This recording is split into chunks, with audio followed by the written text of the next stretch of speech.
গোপাল, তুমি সহ্যের সীমা অতিক্রম করেছো। তোমার এত সাহস হয় কি করে?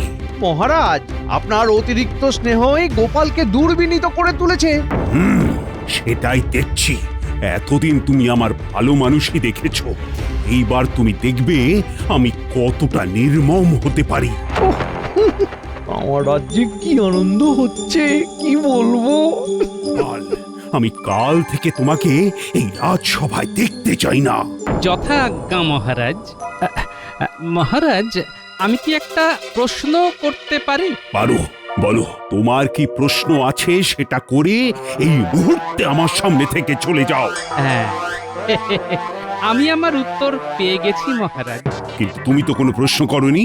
মহারাজ, অনেক সময় কোনো প্রশ্ন ছাড়াই মানুষ উত্তর দিয়ে দেয়, ঠিক সেই রকমই আমার প্রশ্ন করার আগেই আমার উত্তর পেয়ে গেছি, মানে আপনি দিয়ে দিয়েছেন। বিদায় মহারাজ। গোপাল, দাঁড়াও। তোমার ঔদ্ধত্য দেখে আমি আশ্চর্য হচ্ছি। তুমি আমাকে অপমান করার সাহস পাও কি করে? তোমার কি প্রশ্ন ছিল সেটা জানিয়ে যাও। আমার প্রশ্নটা খুবই নিরীহ মহারাজ। আপনি তখন বললেন কাল থেকে আমাকে যেন আপনি না দেখেন, কিন্তু আমি আজ কি করব সেটাই আমার জিজ্ঞাসা ছিল। আপনি তো উত্তর দিয়ে দিয়েছেন, আমি যাচ্ছি মহারাজ। কি সাহস! শুনুন শুনুন শুনুন, সমস্ত কৃষ্ণনগরবাসীর উদ্দেশ্যে মহারাজের ঘোষণা।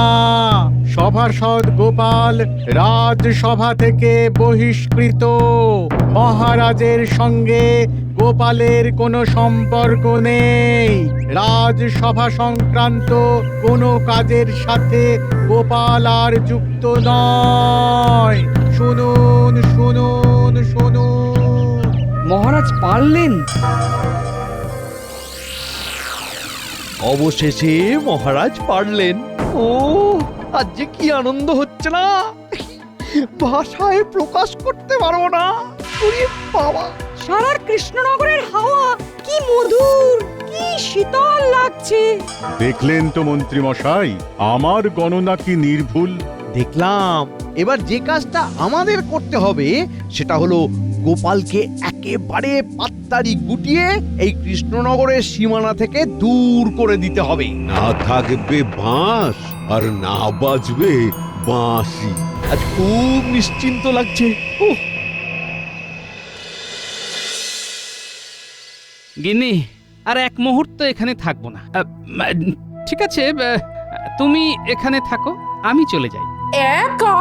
হ্যাঁ, প্রথমে ভেবেছিলাম তোমাকে নিয়েই চলে যাব, তারপরে মনে হলো না, আমি কষ্ট করতে পারি, কিন্তু তোমাকে কষ্টের মধ্যে ফেলে দেওয়া উচিত না। বলি আমার এখানে একা থাকতে তো কষ্ট হবে গো। আচ্ছা তুমি যাচ্ছ কেন? রাজসভার কাজ গেছে গিন্নি, কিছু করে তো আমার গ্রাসাচ্ছাদন করতে হবে। তোমাকে খাওয়াবো কি, কিছু তো করতে হবে গিন্নি। একা একা যুদ্ধ করা যায়? এই দেখো, আমি কোথায় একা যুদ্ধ করছি? আমরা দুজনেই তো যুদ্ধ করছি। আর একটা কথা জানবে, জয় সব সময় সাহসীদেরই হয়। আমি তো তোমার কোনো খবর পাবো না গো, আমার তো চিন্তা হবে। কোনো চিন্তা করো না গিন্নি, মাথার ওপরে একটা ছাদের ব্যবস্থা করেই তোমাকে এখান থেকে নিয়ে যাব। আমি এখন একবার পুঁটিদের বাড়ি যাব, বুঝলে? তুমি ততক্ষণ আমার একটা থলেতে কিছু জামা কাপড় ভরে দাও। হ্যাঁ পুঁটি, জেগে আছিস? গোপাল দাদু না? হ্যাঁ, গোপাল দাদু, জেগে আছি। যাবার আগে তোদের সাথে দেখা করতে এলাম রে পুঁটি। তুমি চলে যাবে? কোথায় যাবে? কোথায় যাব তা তো জানি না, যেখানেই যাব আমাকে নতুন করে শুরু করতে হবে রে। শোন পুঁটি, তোরা তোদের দিদিমার একটু খোঁজ খবর নিবি। হ্যাঁ, আমি আমার মাথার উপর ছাদ তৈরি করতে পারলেই তোদের দিদিমাকে এখান থেকে নিয়ে যাব। কিচ্ছু চিন্তা করো না গোপাল দাদা, আমরা রোজ দুবেলা খবর নেব। আর আমরাও পাঠশালা থেকে এসে সোজা দিদার কাছে চলে যাব। আচ্ছা গোপাল দাদা, মহারাজ তো তোমাকে কৃষ্ণনগর থেকে চলে যেতে বলেননি, তবু তুমি চলে যাচ্ছ কেন? আজ বলেননি, কাল তো বলতে পারেন, তাই আগে থেকে তৈরি হয়ে নিলাম। চলি রে।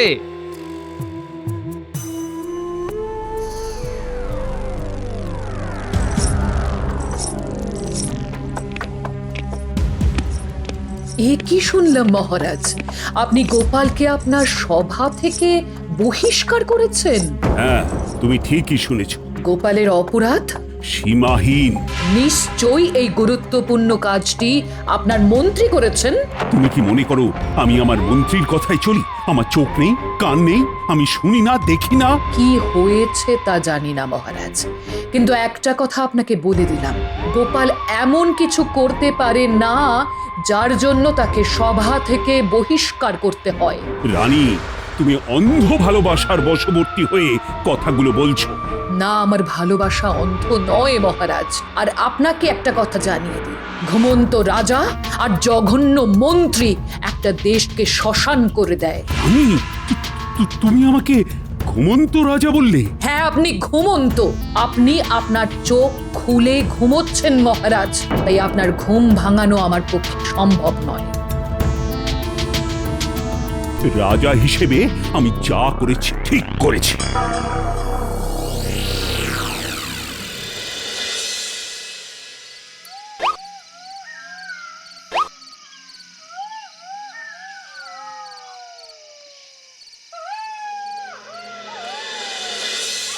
আজকের রাতটা এখানেই থাকি, সকাল হলে জায়গাটা একটু ঘুরে ফিরে দেখব। ওরে বাবা, কি ঘুটঘুটে অন্ধকার রে!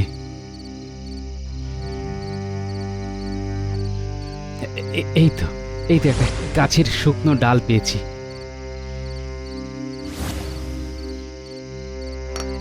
দেখি তো, পাথর ঠুকে আগুন জ্বালাই। এই তো আগুন ধরেছে। এবার ঘরের ভেতরে ঢুকি। আগুন নেভাও। কে? আগে আগুন নেভাও, তারপর সব বলবো। আগে অন্ধকার হয়ে গেলে আমি তো কিছুই দেখতে পাবো না।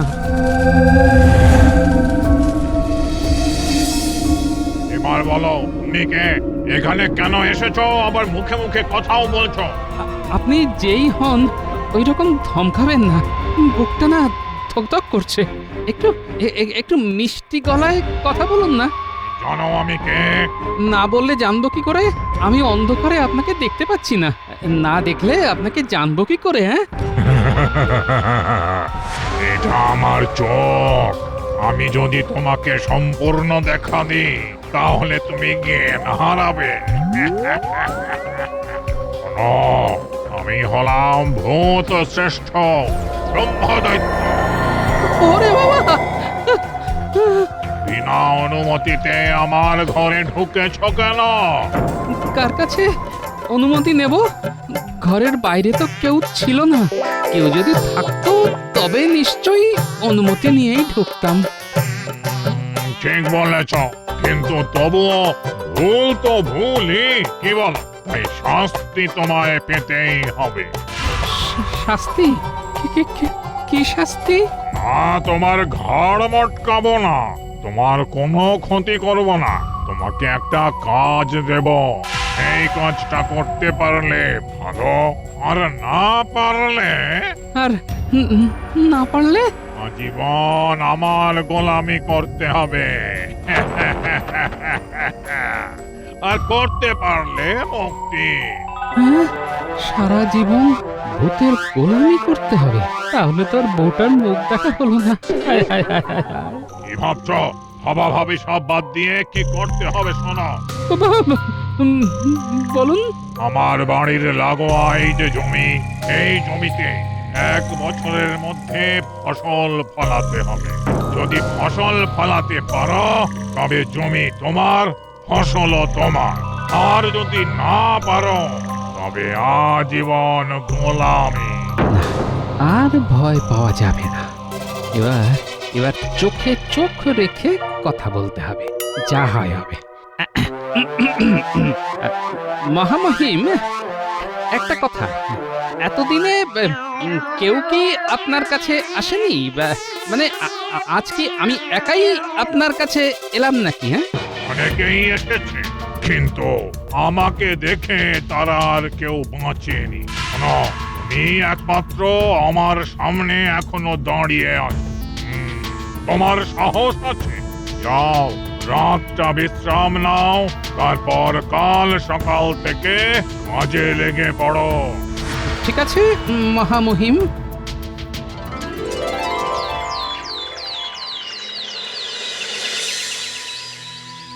না না, কোনো চিন্তা করো না, আমরা সব সময় তোমার পাশে আছি। জানো দিদা, বাবা না বলেছে যে রাজ্যে গোপাল দাদা থাকবে না সেই রাজ্যে আমরাও থাকবো না।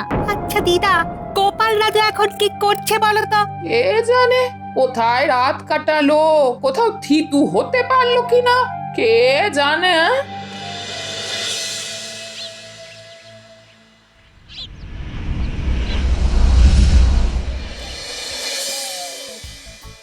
ওরে বাবা, এ তো পাথুরে জমি। এখানে এখানে ফসল ফলাবো কি করে? আরে তাই তো।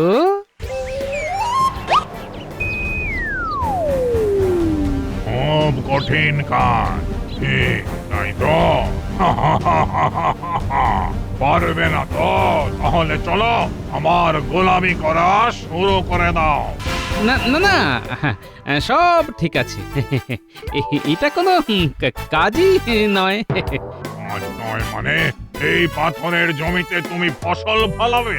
পারবো না এই কথাটা আমার অভিধানে নেই। ঠিক আছে, দেখি 1 বছরের মধ্যে কিভাবে এই পাথরে জমিতে তুমি ফসল ফলাতে পারো। এবার আমার একটা শর্ত আছে যে মহামহিম। তোমারও শর্ত? আচ্ছা বলো শুনি, কি তোমার শর্ত? আমি আমি আমার কিছু প্রিয় মানুষকে এখানে আনতে চাই, কারণ একা এই এত বড় জমিকে চাষ করতে তো অনেক সময় লাগবে। মানে সবাই মিলে যদি কাজটা করা যেত তবে খুব ভালো হতো, বুঝলেন?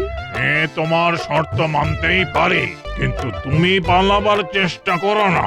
তুমি আমার চোখে ফাঁকি দিয়ে কোথাও পালাতে পারবে না। কেন কেন পালাবো? কেন পালাবো?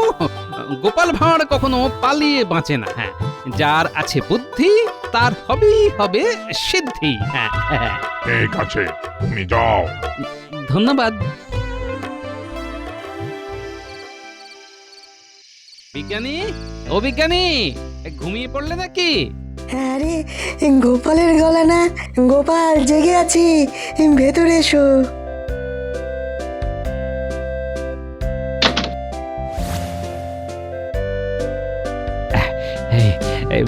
তোমার কাছে এলাম বিজ্ঞানী।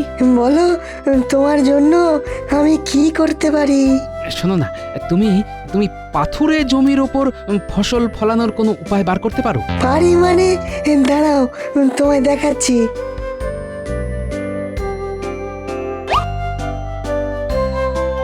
এই যে বয়ামের মধ্যে যে তরলটা আছে, এই তরলটা একটা বড় জল ভর্তি বালতির মধ্যে 2 ফোঁটা ফেলে দিয়ে সেই জল মাটিতে ছিটিয়ে দাও, তারপরে দেখো জাদু।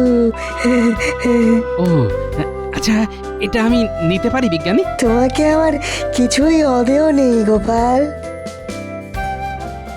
আমি একটা কঠিন লড়াই লড়ছি, বুঝলে? সেই লড়াইয়ে আমার প্রিয় মানুষগুলোকে আমি পাশে চাই।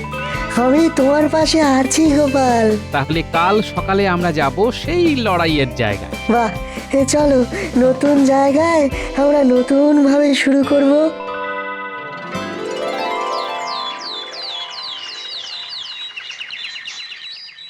মহারাজ, মহারাজ, মহারাজ গোপাল। কি কি করেছে গোপাল? গোপালের এত বড় সাহস! আগে আগে মন্ত্রী মশাই, গোপাল দাদা কিছু করেনি, শুধু চলে যাচ্ছে। আমাদের রাজ্যের সীমানা শেষে যে পাথুরে প্রান্তর আছে সেইখানে চলে যাচ্ছে। এই কে রে? আরে চলে যাচ্ছে তো ভালোই হচ্ছে। শুধু গোপাল দাদা তো যাচ্ছে না, সাথে অর্ধেক কৃষ্ণনগরও চলে যাচ্ছে। মানে আমাদের বিজ্ঞানী মশাইও তো দেখলাম গোপাল দাদার সাথে হাসতে হাসতে চলেছে, সাথে সভাকবিও আছে। এই মন্ত্রী, এসব কি হচ্ছে? গোপাল আমাদের সাথে এই সব করতে পারে না, কিছুতেই না। গোপালকে থামাতেই হবে। কাকে থামাবেন মহারাজ? গোপালকে? গোপালকে থামিয়ে কি হবে মহারাজ? যারা যাচ্ছে তারা স্বেচ্ছায় যাচ্ছে, এই যেমন আমিও যাচ্ছি। রানী, কি বলছো কি তুমি? তুমি এখান থেকে চলে যাবে? না না না না না, এ হতে পারে না। না মহারাজ না, আপনার কাছে আর এক মুহূর্তও নয়। একটা সহজ কথা যে সহজভাবে নিতে পারে না, তার কাছে আর যাই হোক থাকা যায় না। চলি, ভালো থাকবেন। চলো দাসী।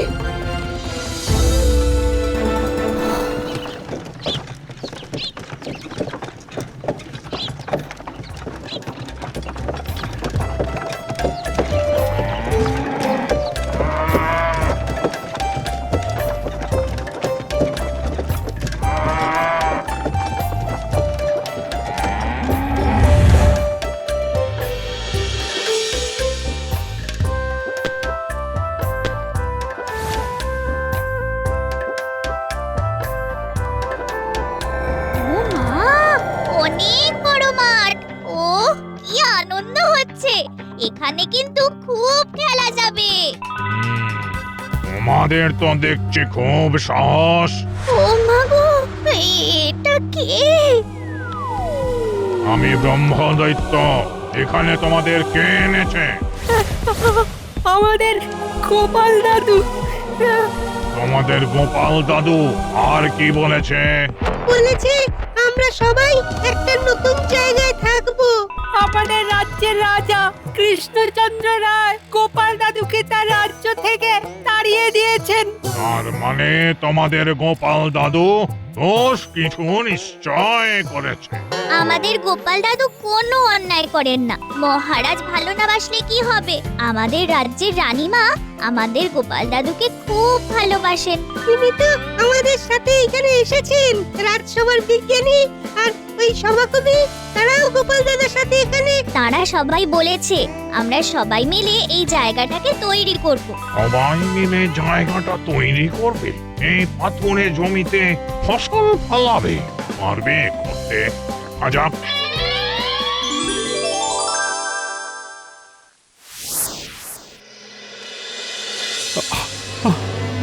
আমি কি তাহলে ভুল করলাম? হ্যাঁ, অবশ্যই ভুল করেছো। তোমার এটা বোকা বোকা রাগ। বোকা বোকা রাগ। সেদিনের ঘটনাটা একবার মনে করে দেখো। আজ গোপালের পেছনে লাগবো। পেয়েছি। এক কথাতে গোপালকে রাগিয়ে দেব। গোপাল, এই গাধা সম্পর্কে তোমার কি ধারণা?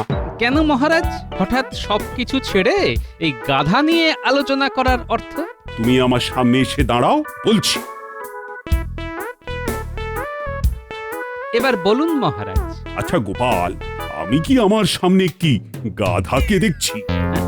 হ্যাঁ মহারাজ, আমি যদি একটা আয়না হই তাহলে আপনি ঠিকই দেখছেন।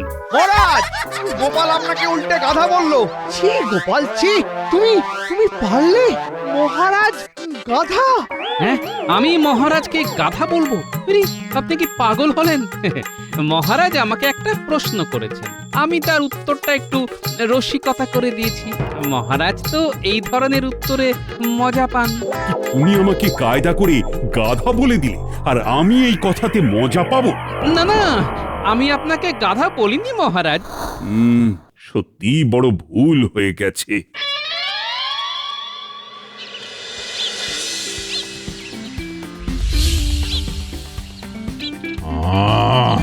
শান্তি, খুব শান্তি। পাখি ডাকছে, চারিদিকটা কি সুন্দর লাগছে। গোপাল, তুমি অসাধ্য সাধন করেছো। আগে এসব আমার একার দ্বারা হয়নি, আমরা সবাই এক হয়ে কাজ করেছি বলেই এটা সম্ভব হয়েছে। আর তার উপর আমার রানীমার পায়ের ধুলো পড়েছে। প্রণাম রানীমা, আপনাদের সবার আগমনে আমার এই রুক্ষ জায়গাটা সবুজে সবুজ হয়ে উঠেছে। জায়গাটার নাম হোক গোপালনগর। কি শান্তি! সবুজ গোপালনগর। খুব ভালো নাম, তাহলে আজ থেকে আমাদের ঠিকানা এই গোপালনগর। হ্যাঁ, যাক, আমার একটা ভালো আস্তানা পাওয়া গেল। এবার থেকে গাছের ওপর ঠ্যাং ঝুলিয়ে বসতে পারবো।